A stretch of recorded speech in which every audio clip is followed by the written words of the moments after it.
तर जय महाराष्ट्र मित्रांनो, पुन्हा एकदा एका नवीन आणि माहितीपूर्ण व्हिडिओमध्ये आपल्या सर्वांचं स्वागत आहे। तर आजच्या व्हिडिओमध्ये आपण चालू घडामोडी बघणार आहोत, ज्या की तुम्हाला 2024 या वर्षातील स्पर्धा परीक्षांसाठी खूप उपयुक्ती ठरणार आहेत। चला तर व्हिडिओला सुरू करूयात। व्हिडिओला सुरू करण्यापूर्वी जर तुम्ही स्पर्धा परीक्षा करत असाल तर आपल्या चॅनलला नक्की सबस्क्राइब करा, कारण स्पर्धा परीक्षांसंबंधी महत्त्वाचे व्हिडिओ आपल्या चॅनलवरती डेली येत राहतात। चला तर वेळ न घालवता व्हिडिओकडे वळूयात। बिस्लरीने कोणाला आपले ग्लोबल ब्रँड ॲम्बेसेडर म्हणून घोषित केले आहे? तर बिस्लरीने दीपिका पादुकोण यांना ग्लोबल ब्रँड ॲम्बेसेडर म्हणून घोषित केले आहे। त्यानंतर आहे ITBPचे नवीन महासंचालक म्हणून कोणाची नियुक्ती करण्यात आलेली आहे? तर ITBPचे नवीन महासंचालक म्हणून राहुल रसगोत्रा यांची नियुक्ती करण्यात आलेली आहे। त्यानंतर नुकतेच बंगालचे नवे महासंचालक म्हणून कोणाची नियुक्ती करण्यात आलेली आहे?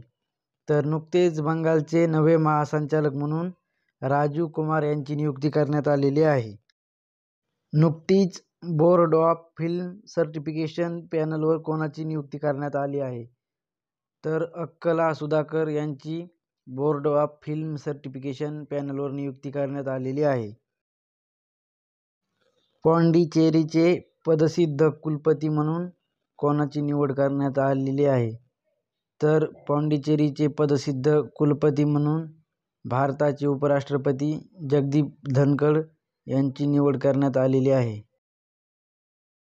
100 अब्ज डॉलर्सची संपत्ती असलेली जगातील पहिली महिला कोण ठरली आहे? तर 100 अब्ज डॉलर्सची संपत्ती असलेली जगातील पहिली महिला फ्रँकोइस मेयर्स ही ठरलेली आहे।